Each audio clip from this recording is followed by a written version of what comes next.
이름으로. 사는 게 힘들다고 말한다고 해서 내가 행복하지 않다는 뜻은 아닙니다.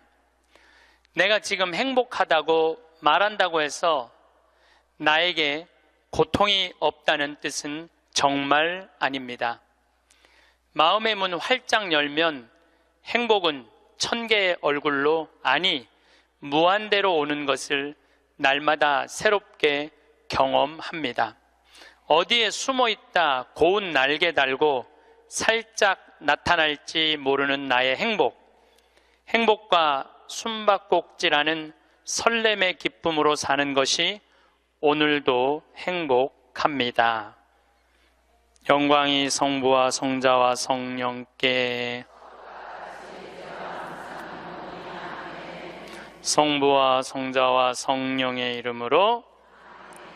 이건 내 기도가 아니고 이혜인 수녀님의 기도예요. 네, 수녀님이 너무너무 아름다운 글을 써갖고 참 수녀님 항상 행복 얘기 많이 하시죠. 수녀님도 투병하시면서도 이렇게 멀리서 제가 이렇게 뵈면은 정말 하느님의 행복을 나눠주는 분 같아요. 자, 그렇다면 우리 인간은 잘 죽으려면 잘 살아야 돼요. 잘 사는 사람이 죽을 때 행복하게 죽을 수 있습니다. 이 세상에서 보통 안 먹고 안 마시고 안 놀고 고생한 사람이 70살에 당신 암이라고 그러면은 이분들이 공통적으로 하는 얘기가 있어요. 나는 억울해서 못 죽는다고. 공통적으로 하는 얘기가 그 얘기예요. 평생 고생만 하고 살았는데 나는 억울해서 못 죽는다고. 나는 호강해야 된다고. 이때부터 산삼을 캐와라, 좋은 의사를 대라, 다 소용없는 짓이에요. 그러니까 암 걸리기 전에, 당신 죽는다는 얘기하기 전에 이 삶을 만끽하고 삶의 기쁨 속에서 사실 필요가 있다는 겁니다. 그럼 우리나라 1살서부터 30살 행복하냐? 30살서부터 60살 행복하냐? 60살서부터 120살 행복하냐 이거예요. 제 얘기는 제가 왜 120살이라고 말씀드리느냐 하면 20년 전에 제가 강의할 때 앞으로 100세 시대 올 겁니다 라고 말씀드렸을 때 많은 할머니들이 이렇게 말했어요. 신부님, 끔찍한 소리 하지 마세요. 무슨 100살을 살아요? 그런데 요즘 텔레비전에 100세 안보장, 100세 연금보장 나와요, 안 나와요? 나오죠? 이런 거 나올 줄 꿈에도 몰랐을 거예요. 그럼 앞으로 20년 후에 텔레비전에서 100세 안보장, 100세 연금보장 나올까요? 20년 후에는 120세 안보장, 120세 연금보장 나오게 돼 있어요. 그렇다면 지금 60대신 분들은 앞으로 몇 년을 더 살아야 되느냐 하면은 60년을 더 살아야 돼요. 60년을. 아까 첫 시간에 제가 이런 말씀 드렸어요. 남편하고 자식들을 위해서 전부 바치지 말라고. 얼마만 바치라고? 반만 바치라고. 반은 누구를 위해서 남겨놔야 돼? 나를 위해서 남겨놔야 돼요. 내가 행복해야지 남편도 행복하고 자식도 행복한 거예요. 내가 불행한데 어떻게 남편하고 자식이 행복할 수 있습니까? 우리 부모님이 80 넘어 돌아가셨다. 한번 손 들어보세요. 80 넘어 돌아가셨다. 우리 부모, 이렇게 많아요. 부모님이 90 넘어 돌아가셨다. 손 들어보세요. 손 내리시고, 우리 부모님이 아직 90이 넘었는데 아직도 살아계시다. 손 들어보세요. 자, 혹시 우리 부모님 아니라 이모, 고모라도 100살이 넘은 사람이 있다. 한번 손 들어보세요. 거긴 몇 살이에요? 104살. 그 뒤에 분은 101살? 네. 보통 제가 이렇게 강의할 때 2분 정도 100살 넘은 부모님 있다고 얘기를 해요. 2분 정도. 무슨 얘기냐면은 지금 한국에 100살 넘은 사람이 몇 명이냐면 2만 명이에요. 2만 명. 100살 넘은 사람이, 아니 옆에 아무나 100살 넘은 사람이 있으니까 2만 명이 넘어요. 그럼 앞으로 20년 후에는 내가 보기엔 20만 명 훨씬 넘어요. 여기 그 대상자들 전부 앉아 있는 거예요. 대상자들 전부 앉아 있는 거예요. 그러면은 1살서부터 30살 행복하냐? 1살서부터 30살은 뭐 해야 되는 나이냐면은 엄마 아빠, 중요한 건 친구들하고 먹고 마시고 놀아야 되는 나이예요. 여러분들 사람이 되려면 책상 안에서 공부를 해야지 사람이 되는 게 아니에요. 사람이 되려면은 친구들하고 어우러져서 뛰어놀아야지 사람이 돼요. 엄마 아빠랑 그 정을 느끼면서 뜨거운 어머니의 사랑, 아버지의 사랑을 느끼고 살아야지 사람이 되는 거예요. 책상 안에서 공부만 한다고 사람이 되는 게 아니에요. 근데 초등학교 1학년 애가 엄마 아빠 친구들이랑 좀 먹고 마시고 놀라고 그랬더니 엄마 아빠가 이렇게 말합니다. 이놈의 새끼야, 네가 지금 먹고 마시고 놀 시간이 어디 있어? 공부해야지. 초등학교 1학년 애가. 제가 한동안 영어학원을 다녔어요. 잠비아 이제 가느냐고. 영어학원 이제 지하에다 주차를 해놓고 1층에 애들이 타요. 애들이 타면 초등학교 애들이 타는 거죠. 영어학원 온다고 타는데 요만한 애가 가방을 2개를 메요. 앞에 하나, 뒤에 하나. 내가 물어봐요. 너 몇 학년이냐? 초등학교 1학년요. 그래요. 이거 가방을 왜 2개냐? 이거 학교 가방, 이거 학원 가방. 딱 그래 애들이. 또 요즘 애들 중에 내가 너무 놀란 애들이 있어. 들어올 때 보면은 가방 안 메고 와요. 여행용 캐리어를 끌고 들어와. 여행용 캐리어를. 네, 캐리어를 끌고 다니는 애도 있어요. 보면은. 이거 초등학교 애가 학원을 13개까지 다니는 애를 봤어요. 얘는 엄마 아빠 친구들이랑 먹고 마시고 놀 시간이 없는 애예요. 중학교 올라가면은요, 중학교 올라가면은 자율학습 해야지, 보충학습 해야지, 학원 다녀야지. 엄마 아빠랑 먹고 마시고 놀 시간이 어디 있어? 얘는 인간은요 언제 행복하냐면은 먹고 마시고 놀 때 행복한 거예요. 이거는 내가 요즘 인문학 교수들 얘기를 들어보면 결론은 그거야.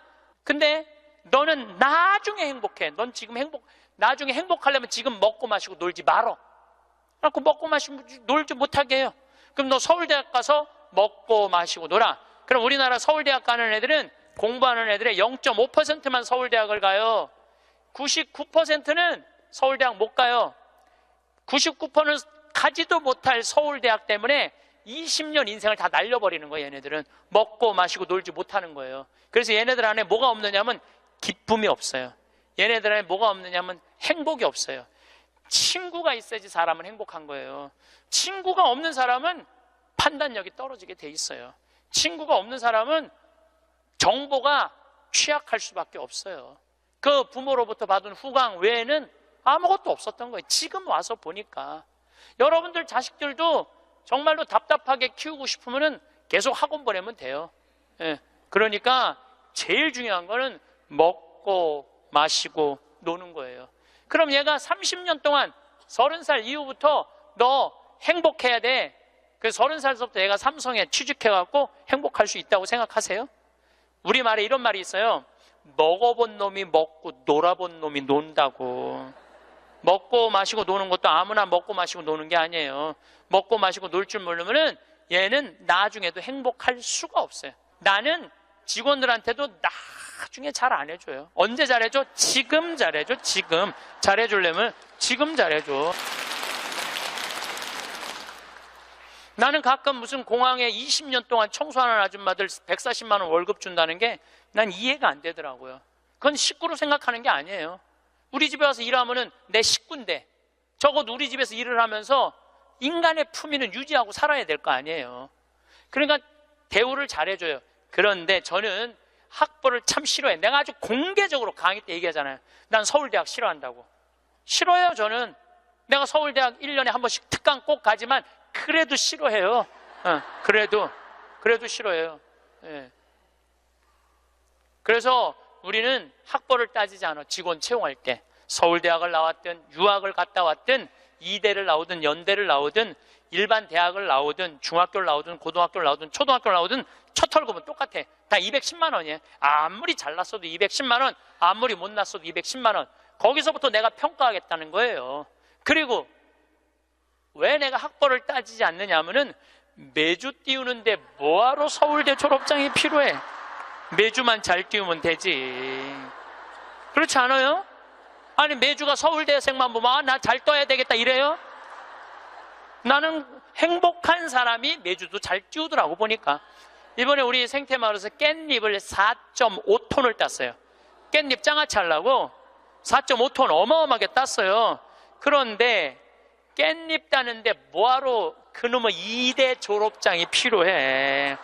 그냥 그 2대가 뭐라고 그 온 나라를 뒤집어가면서 2대 집어넣어갖고 참 웃기지도. 우리는 깻잎 따는데 2대 졸업자 필요 없어. 뭐만 잘하면 돼? 깻잎만 잘 따면 돼. 깻잎만. 그런데 우리 생태마을에 이렇게 대우가 좋고 나는 나름대로 어제도 제가 새벽에 부모님하고 좀 어디를 좀 갈 일이 있어갖고 새벽 4시에 집을 나오는데 별이 이게 여러분들하고 같이 나누고 싶어. 근데 새벽 4시에 평창에 있어야 돼. 그 시간에 얼마나 영롱하고 아름다운지 참 좋아요. 너무너무 행복한 곳이에요 우리 생태마을. 그런데 우리 생태마을에 누가 남아서 일을 하느냐, 가만히 봤더니 이제까지 200명도 더 왔다 가고 이력서도 이렇게 쌓여 있어요. 취직하겠다고. 근데 결국은 어떤 사람이 남아있느냐면은 부모님하고 친구들하고 어렸을 때 먹고 마시고 논 애들이 남아서 일하더라고요.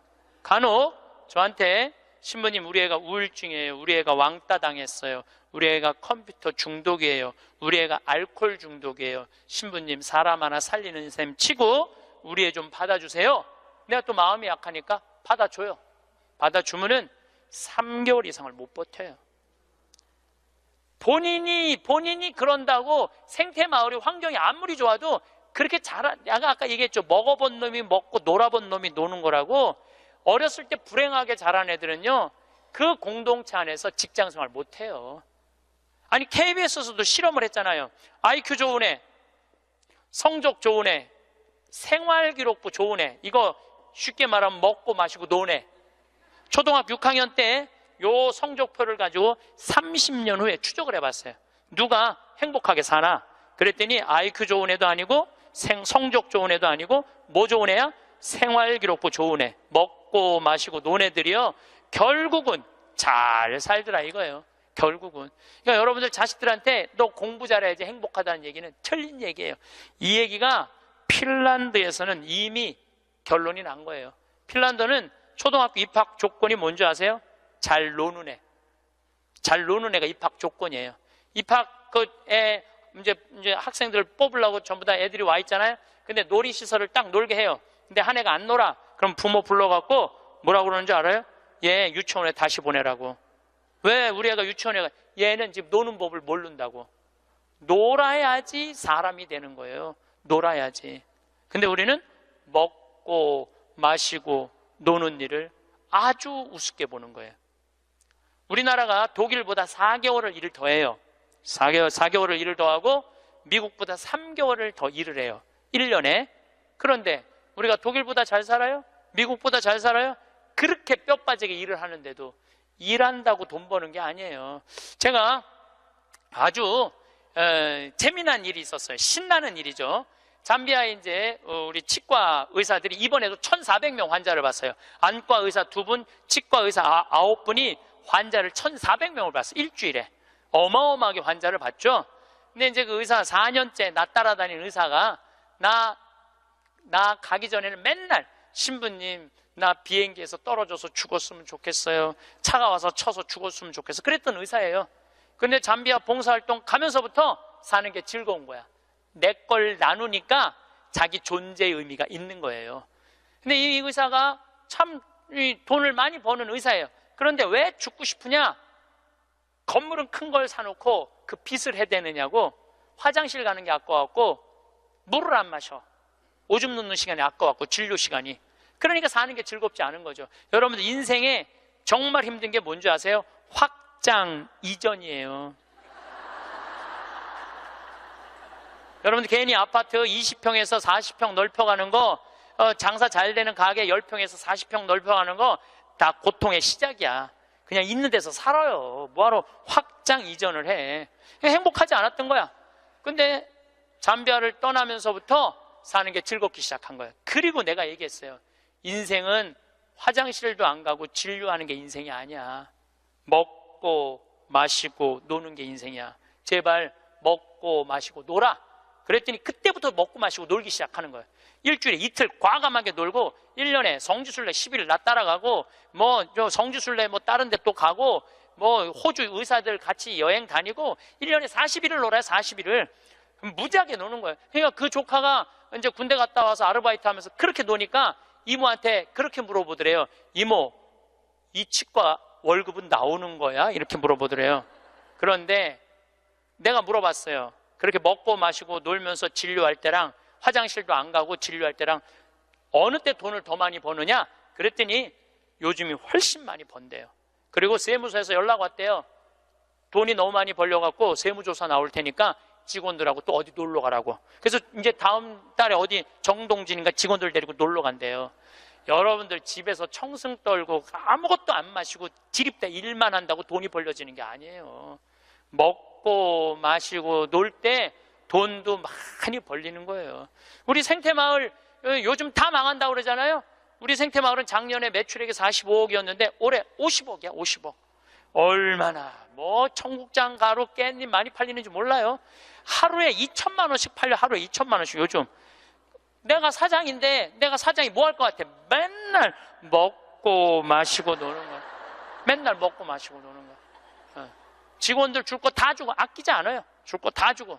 그리고 이제 하도 이제 우리 신자가 아니라 비신자들이 물건을 많이 사니까 이제 사업자 등록을 해서 세금도 내요. 제가 세금을 내는데 1년에 2억 정도 세금이 나가요. 많이 나가요, 세금이.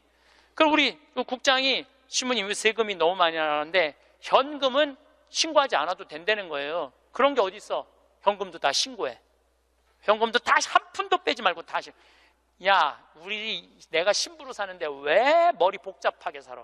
그냥 있는 대로 보고하고 다 살아. 내가 세금 2억 내면은 국가가 그거 갖고 어려운 사람 도와주고 나라 돌아가는 거지. 그걸 그냥 이렇게 감추고 저렇게 감추다가 내가 가끔 우리 이제 세금 다 내요. 그래서 세금이 부담스럽더라고요. 다 한 달에 거의 2천만 원씩 세금이 나가니까. 그런데 텔레비전을 보면은 그 세금 떼어먹는다고 탈세한다고 대기업 총수들이 막 마스크 쓰고 막 휠체어 막 타고 막 침대에 누워서 막 들어왔다 나갔다 하는 거 보면서 내가 텔레비 보면서 한마디 해요. 내가 뭐라고 그러냐면 내고 살지. 아유, 내가 이렇게 말해요. 내고 살면 되지. 뭘 그렇게 돈이 많은데 그걸 그냥 돈을 아낀다고 나라 돈 빼먹어가면서 어려운 사람 나눠주는 거 빼먹어가면서 세금 내는 것도 내가 보기엔 자선이에요. 세금 내는 것도 국가가 잘 집행해야 되겠지만은 그 돈 없는 기업들한테 그 돈 뺏어가는 건 그건 악다군이 아니에요. 그 돈 갖고 직원들한테 저기 막 보너스나 주고 여행이나 보내주지. 그럼 대한민국이 밝을 텐데. 요즘 국회가 참 많이 싸우죠. 지치지도 않고 싸워. 내가 보기엔. 야, 어떻게 뭐 김정은이 지치지도 않고 핵 실험하듯이 우리나라 국회의원들도 지치지도 않고 싸워. 그런데 여소야대가 돼갖고 협치한다고? 그것도 말도 안 되는 소리예요. 우리나라 국회의원들이 안 싸우는 날은 언제 안 싸우느냐면 초등학교 교육제도가 바뀌는 거예요. 초등학교 교육제도가 노는 걸로 바뀌는 거. 여러분들 우리는 자녀들한테 행복을 가르쳐야 돼요. 자녀들한테. 근데 우리는 공부를 가르치고 있어. 애들한테 이 세상에 와갖고 행복한 걸 가르쳐야 되는데 공부를 가르치고 있어요. 이거 좀 생각해봐야 될 문제예요. 나는 자식들한테 행복을 가르쳤나 공부를 가르쳤나? 한번 생각해봐요. 뭘 가르쳤어요? 공부 가르치지 않았어요? 행복을 가르쳐야죠. 왜 공부를 가르쳐요? 2006년에 우리나라가 1년에 10만 명씩 조기 유학을 보냈어요. 2006년에 그때 조기 유학 분불었어요. 얘네들이 딱 10년 지났어요. 결론이 나와 있어요. 지금 조기 유학 다 실패했어요. 90%가 다 실패했어요. 그러면은 초등학교 4학년, 5학년 애가 조기 유학을 떠나. 그러면 미국에 가면은요, 여권심사대에서 막 영어로 막 물어봐요. 너 여기 왜 왔냐? 며칠 머무를 거냐? 뭐 때문에 왔느냐? 막 물어봐요. 그것도 한국말로 물어봐요? 영어로 물어봐요. 그럼 초등학교 4학년 애가 당황스러울 것 같아? 안 당황스러울 것 같아요? 당황스럽죠. 그리고 미국에 딱 가갖고 수업을 하면은요, 아무리 한국에서 영어 공부 열심히 잘해도 못 알아들어요. 얼마 동안? 1년 동안 못 알아들어. 걔가 무슨 죄를 졌다고 1년 동안 말도 못 알아듣는 데서 고생을 해야 돼? 그리고 여러분들 인종차별, 여러분들은 잘 모르지만은 저는 정말로 외국을 많이 다니면서 확실하게 인종차별 느껴요. 신부인 난데도 아주 농담하는 애들 많아요. 에? 너 뭐하러 혼자 사느냐? 에? 막 하느님이 네 뭐 애인이냐? 막 이래가면서 웃기지도 않게 인종차별해요, 걔네들이. 그럼 초등학교 4학년 애가 그 인종차별을 다 겪는 거야. 그러면 한국에서 걔한테 유학 한번 보내려고 그러면 9.11 테러 이후부터 미국은 외국인을 공립학교에 받아들이지 않아요. 다 어디에 들어가야 되냐면 사립학교에 가야 돼. 사립학교는 중학교, 고등학교 1년에 4천만 원, 5천만 원이에요. 등록금이. 예, 1년에요. 1년에 4천만 원, 5천만 원이에요. 3년에 5천만 원이 아니고 기숙사비 3천만 원이에요.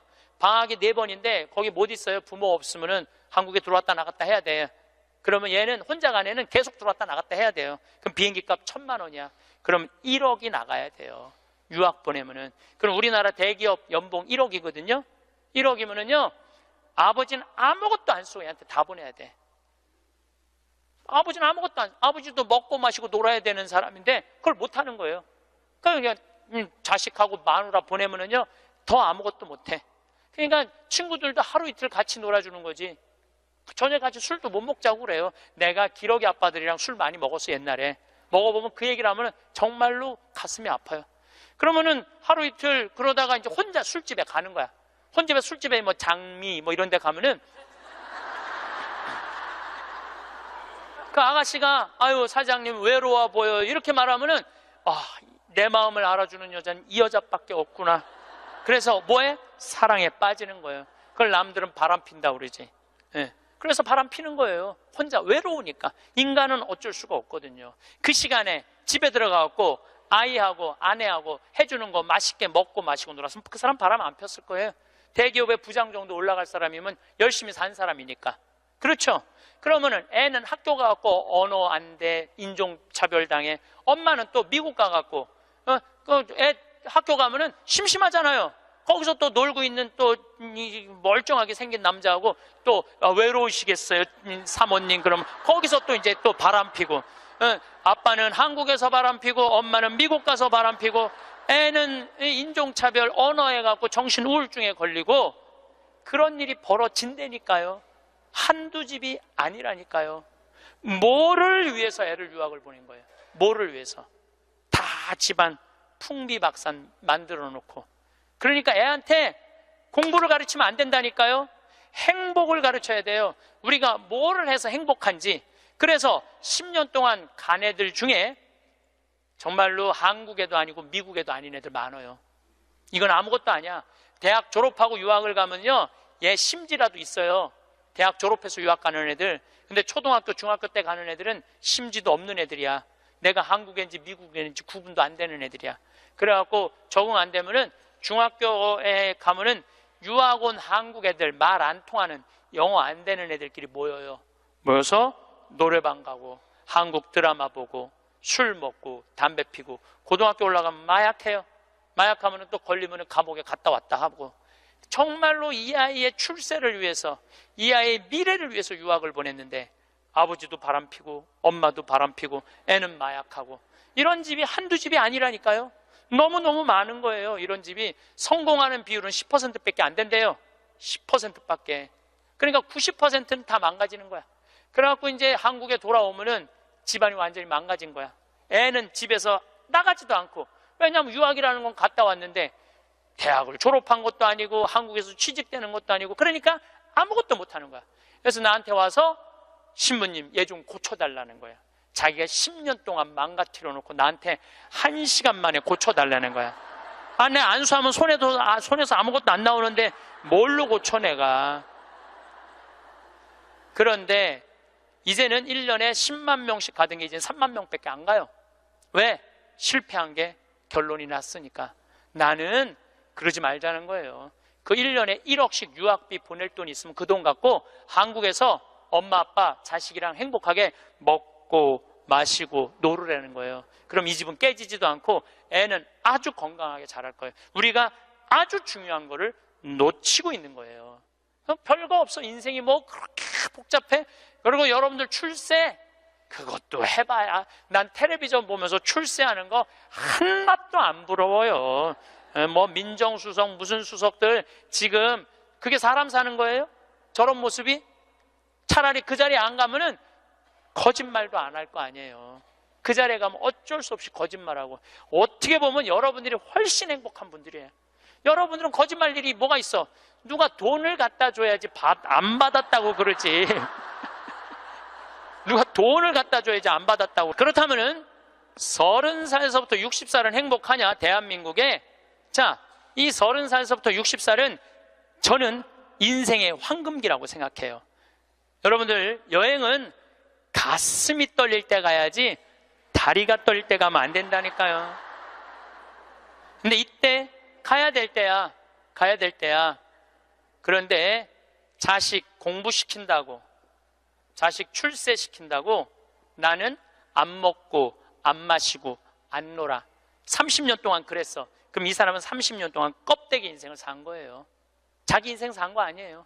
자식만을 위해서 살았다고. 나는 자식 하나 잘 되면은 엄마의 기쁨이라고 그러는데 그것도 옛날에 45, 46까지 살 때 얘기예요. 이제 여러분들 120살 살면은요 자식이 90이 돼버려요. 그 자식 출세하는 거 여러분들 행복하고는 아무 상관이 없어요. 70살, 80살 된 자식하고 90살, 100살 된 여러분들하고 아무 상관이 없어요. 자식을 출세시키고 싶으면 여러분들이 먼저 출세해야 돼요. 자식을 철들게 키우고 싶으면 누가 먼저 철이 들어야 돼? 여러분들이 먼저 철이 들어야 돼. 그런데 여러분들이 30살부터 60살까지 자식 출세만 바란다고 빈 껍데기로 30년을 살았어. 근데 여러분들이 철이 들 것 같아요? 지금 대한민국에 30살부터 60살 철든 사람이 얼마나 있을 것 같아요? 그래서 유학 보내고 자기는 한국에서 바람피고 아내는 미국 가서 바람피고 애는 정신병이 들어요? 철이 안 드는 거예요. 삶의 의미가 뭔지 모르고 살고 있는 거예요. 진정한 삶의 기쁨이, 진정한 삶의 행복이 뭔지 모르고 사는 거예요. 정말로 자식을 행복하게 키우고 싶어? 여러분들이 행복해야 돼요. 여기 이 셰익스피어가 아주 재미난 글을 썼어요. 중년에게 주는 9가지 교훈이라는 글을 썼어요. 한번 이 사람 한 400년 전 사람이 쓴 것 같은데 보세요. 첫째, 학생으로 계속 남아있어라. 배움을 포기하는 순간 우리는 폭삭 늙기 시작한다. 그러니까 여러분들 학생이기를 포기하면 안 된다는 거예요. 끊임없이 배워야 돼. 애만 배우는 게 아니야. 여러분들 배우셔야 돼요. 공부도 하고. 저는 제가 30살에 환경공학을 공부했어요. 얼마나 좋은 공부였는지 몰라요. 내가 다닌 학교는 나는 아주대학 산업대학원을 다녔어요. 그런데 요즘 대학원 조금 돈이 좀 들어가서 그렇지 많아요. 가면은 뭐 내가 빵점도 받고 그랬지만은 그래도 석사학위도 받았어요. 공학 석사학위도 아주 재밌어요. 그리고 40이 돼갖고 글 쓰는 거 배웠어요. 글 쓰는 거 배워갖고 이 책도 지금 5권인가 책 냈잖아요. 얼마나 좋은지 몰라요. 요즘은 내가 유튜브를 통해서 정말 많이 배우고 있어요. 배우니까 참 재밌어요, 사는 게. 그러니까 여러분들도 배우는 걸 포기하시면 안 돼요. 둘째, 과거를 자랑하지 마라. 옛날 이야기밖에 가진 것이 없을 때 당신은 처량해진다. 삶을 사는 지혜는 지금 가지고 있는 것을 즐기는 것이다. 이거 셰익스피어도 똑같이 말했어. 지금 가지고 있는 것을 즐기는 거야. 지금. 그러니까 뭐 나중도 생각하지 말어. 옛날도 생각하지 말어. 지금 오늘을 즐기면 되는 거예요. 있는 돈 갖고 나중에 쓰려고 그냥 쥐고 있지 말고 쓰세요. 내가 쓰라는 건 사치하라는 게 아니에요. 돈도 규모 있고 멋있게 쓸 수 있거든요. 쓰는 법도 나는 배워야 된다고 생각을 해. 세 번째, 젊은 사람과 경쟁하지 마라. 대신 그들의 성장을 인정하고 그들에게 용기를 주고 그들과 함께 즐겨라. 이것도 참 좋은 얘기 같아요. 그래서 나는 우리 여주에 우리 젊은 신부님들 계속 많이 초청하고 있어요. 함께 같이 하자고. 근데 참 젊은 신부들이 같이 있으면 참 좋아요. 저는 우리 생태마을의 부관장 모임을 한 달에 한 번 꼭 해요. 출신 부관장 신부님들, 그 신부들이 싫어할 수도 있지만은 한 달에 한 번 젊은 신부들을 모이면은 내가 모르는 것 너무너무 많이 알려줘요. 그들과 함께 즐길 수 있는 것만 해도 좋은 거죠. 넷째, 부탁받지 않는 충고는 굳이 하려고 마라. 늙은이의 기우와 잔소리로 오해받는다. 이것저것 챙겨나지 말라는 거예요. 우리 어머니가 그런 거 참 잘하는데 챙겨나지 말라는 거예요. 다섯째, 삶의 철학으로 삶을 철학으로 대체하지 말아라. 삶을 살으라는 얘기예요. 로미오가 한 말을 기억하라. 철학이 줄리엣을 만들 수 없다면 그런 철학은 지워버려라. 삶을, 현실을 살으라는 얘기예요. 괜히 개똥 철학하지 말고. 여섯째, 아름다움을 발견하고 즐겨라. 약간의 심미적 추구를 게을리하지 말아라. 그러니까 제가 이번 주 이선이 대전 공연이에요. 서울의 공연을 보니까 없더라고. 우리 평창은 대전이나 서울이나 거리가 똑같아. 그래서 이제 대전으로 가는데 점점 나이를 먹으면 먹을수록 공연도 많이 가요. 저는 여기 이 삼성 여기 뭐 스퀘어인가 여기 공연 많이 와요. 예술의 전당도 많이 와요. 많이 와야 1년에 많이 온다고 그래요. 1년에 두세 번이야. 그 두세 번이라도 공연을 즐길 수 있으면 삶이 굉장히 풍요로워지더라고요. 또 일곱째, 늙어가는 것을 불평하지 마라. 가엾어 보인다. 몇 번 들어주다 당신을 피하기 시작할 것이다. 나 늙은 거 자랑하지 말라는 거예요. 그것도 맞는 얘기 같아요. 늙은 거 누가 뭐 알아주기는 해요. 아무도 안 알아주죠. 나이 먹은 거 자랑 아니야, 내가 보기에는. 그리고 나이를 먹으려면 곱게 먹어야 돼. 나이값을 하고면서 늙어가야지, 나이값도 못하고 나이만 디립다 먹으면 그게 뭐가 자랑이에요. 여덟 번째, 젊은 사람에게 세상을 다 넘겨주지 말아라. 이건 뭐냐면 재산 주지 말라는 거예요. 그들에게 다 주는 순간 천덕꾸러기가 될 것이다. 여러분들 아까 제가 말씀드렸죠? 자식하고 남편한테 다 주지 말고 얼마만 주라고? 반만 주세요. 항상 오늘부터 마음도 반만 주세요. 다 주지 말고. 두 딸에게 배신당한 리어 왕처럼 춥고 배고픈 노년을 보내며 두 딸에게 죽게 될 것이다. 이 리어 왕이라는 이 셰익스피어 이 작품을 읽어보면 굉장히 재밌어요. 딸들한테 자기 왕권을 다 넘겨줘요. 왕권 넘겨준 딸 때문에 이 사람 죽어요. 왕이 결국은. 그러니까 여러분들도 자식들한테 다 넘겨주지 마세요. 여러분들의 인생을 사세요. 아직 여러분들 한참 남아있거든요.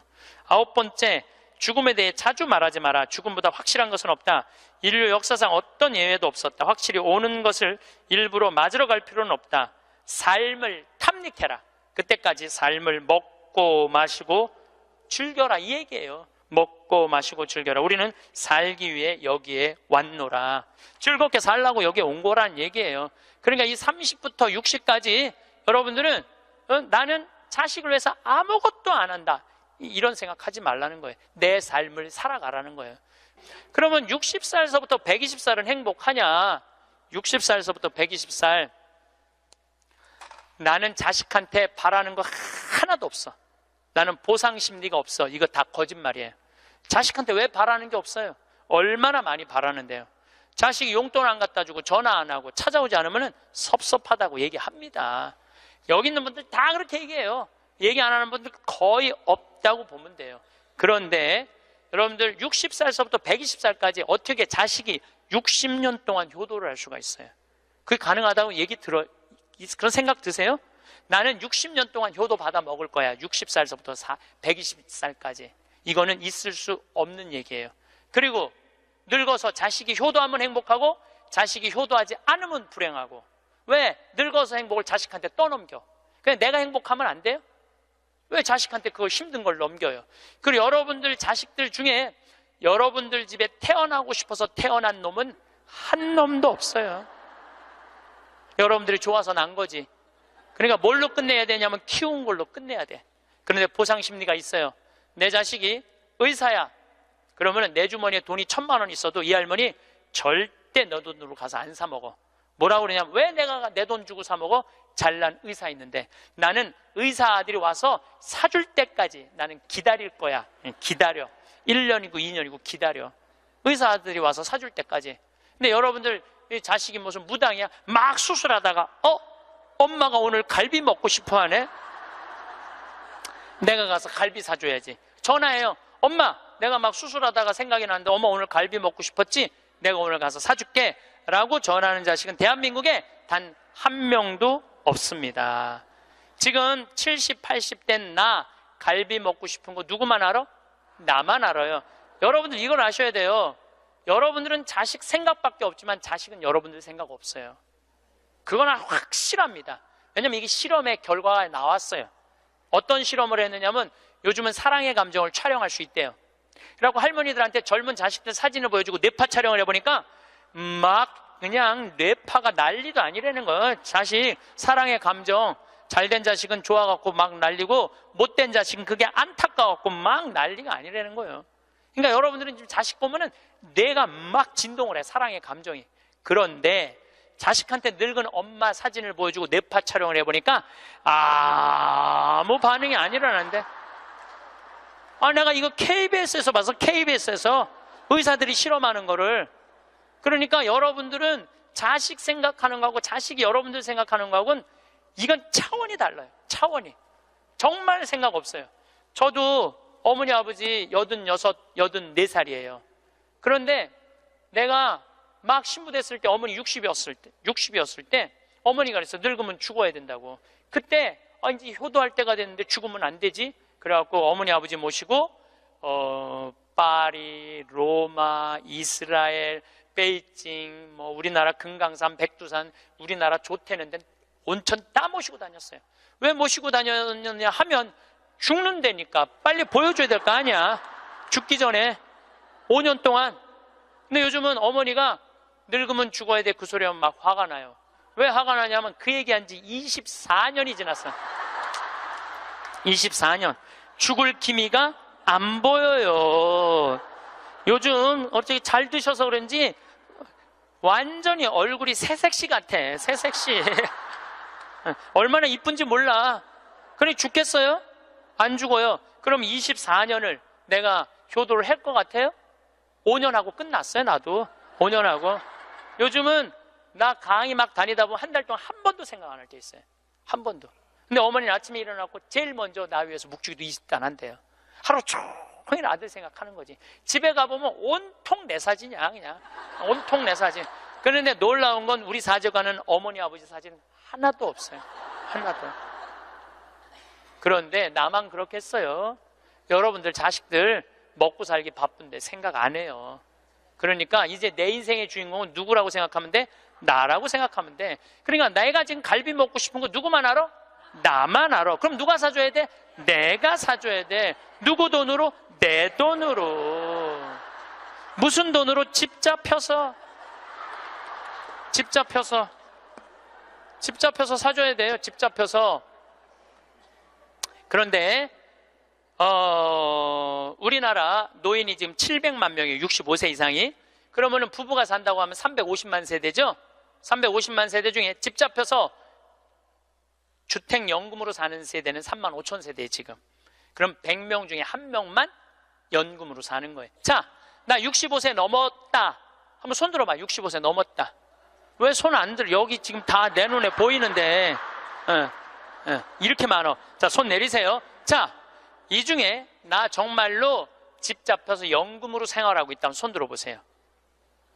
지금 한 분, 두 분, 그러니까 제 말이 세 분, 네 분, 제 말이 맞아요. 지금 여기 한 1000여 분 있는데 거의 100명 중에 1명만 집을. 그런데 이 집 잡혀서 사는 분과 집 안 잡혀서 자식한테 물려주겠다는 분하고 삶의 질은 또 달라요. 집 잡혀서 한 달에 150만 원에서 200만 원을 받아 사는 사람들은요, 근심 걱정 하나도 없대요. 마음이 그렇게 편안하대요. 그런데 자식들 용돈 받고 집 물려줄 생각으로 용돈 받고 사는 분들은 어떤 딸은 자식이 10만 원도 갖다 주고 20만 원도 갖다 주고. 우리나라 평균 용돈이 10만 원이에요. 평균 부모님한테. 그럼 20만 원도 갖다 주고 30만 원도 갖다 줘. 근데 어떤 달은 100만 원도 갖다 줘. 100만 원도 갖다 주면 이 할머니가 그 돈을 못 써요. 왜 못 쓰는 줄 아세요? 다음 달에 얼마를 갖다 줄 줄 알고 이거 홀딱 닦았어. 그냥 계속 불안하게 사는 거야. 계속. 그럼 늘 불만 속에서 사는 거야. 내 인생의 주인공은 난데 남한테 계속 기대고 사는 거예요. 그러시지 마세요. 내 강의를 듣고 정말로 당신 스스로 갈비를 사 먹으러 간 할머니들이 나한테 편지 많이 해요. 또 찾아도 많이 와요. 신부님 말대로 내 돈으로 사 먹어보니까 인생이 바뀌더래요. 어떻게 바뀌느냐면 더 이상 자식 기다리지 않게 되더래요. 그리고 더 이상 원망하지 않게 되더래요. 더 이상 섭섭한 거 없더래요. 그냥 내 돈 갖고 내가 사 먹으면 되지. 대신 너는 나한테 재산 끝이야. 이렇게 딱 정리가 되고 나니까 너무 편안하더래요.